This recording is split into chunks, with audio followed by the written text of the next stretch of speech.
helping your body before it's too late. We're showing you some exercises you can do right now to prevent osteoporosis later on. The doctor is in at 8:20. Good morning, Arizona.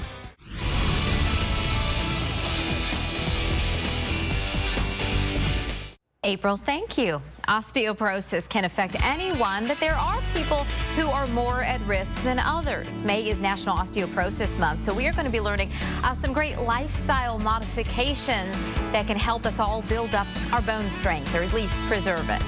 About 54 million Americans have or are at increased risk for osteoporosis, and that includes about 1 in every 2 women over the age of 50. But 30 is really when your awareness should increase, and we're going to talk about why that is. Joining me this morning is Dr. Sharon Thompson of Central Phoenix Obstetrics and Gynecology to talk about bone health, and also we have Deborah Levinsky of Bella Body Pilates with ways to incorporate exercise as a means of preventing osteoporosis. But Dr. Thompson, let's start with you. What happens at the age of 30 besides when you start seeing some wrinkles? 30 is an important landmark. No wrinkles at 30. 30 is an important landmark because bone strength maxes for women at 30. Okay. So actually before 30 is when it's critical to be out exercising, getting your calcium and vitamin D to help build those bones to the strongest that they can possibly be. Osteoporosis, is it largely hereditary?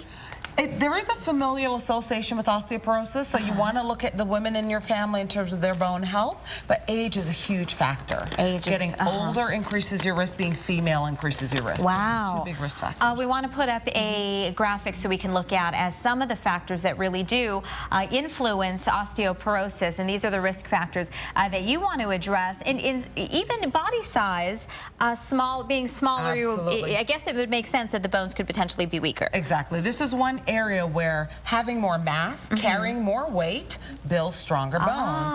And so if you're smaller, you can even build bone by getting artificial weights, right? Doing weight-bearing exercises. Carrying more will build bone. Okay, and we're going to talk about exercise a little bit more in just a moment. Some other risk factors are also hormonal changes. Absolutely.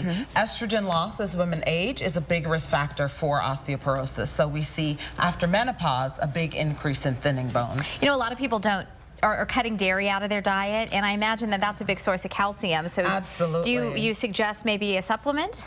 Green leafy vegetables are great food source of calcium. Some women will need, people in general will need a supplement. But I recommend food as your first choice for calcium. If you like dairy, keep eating it. If you can process it, go for it. You're one of the lucky ones.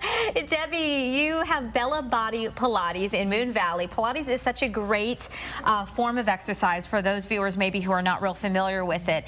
Tell me the benefits of Pilates. Well, it's weight bearing. We use spring resistance on different types of equipment that move the body in different ways than a traditional gym.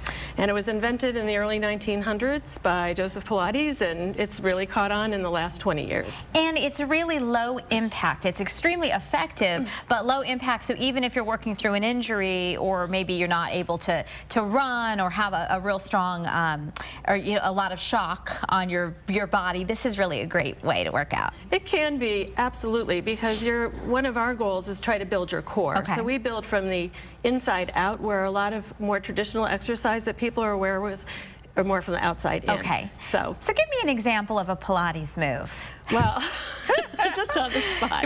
Okay. Well, we're going to do some in a moment here. There's a system called Buff Bones, which is modified mat Pilates. And then I can get down on the floor and show you something right now. Dr. Thompson, are you joining her? She's kicking off her shoes. Demonstrate some exercises. This is a doctor that's committed to your health and well-being. She's getting on the floor. Yeah, we're just about to wrap up, so let's see. Well, let's go do our exercises then. So one of the things for osteoporosis is building strength, but also building balance. So we're going to show you a couple exercises you can do at home that will help build your balance and your strength. And ideally, you want to do them barefoot, or we have these sticky socks. So the first one we're going to do, I call Walk Like an Egyptian.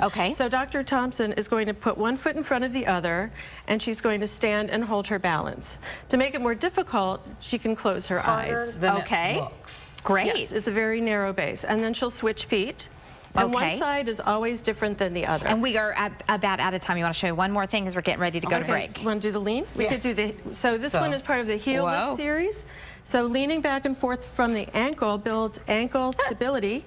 holding in your core while you do this. The doctor sure has not been drinking. She's exercising, folks, if you're just joining us. To build balance, to help prevent falls. Well, thank you so much for sharing information about osteoporosis and certainly always reminding us that we should be exercising. It's going to be very beneficial. Thank you so much. We'll take a quick break. Good morning, Arizona. We'll be right back.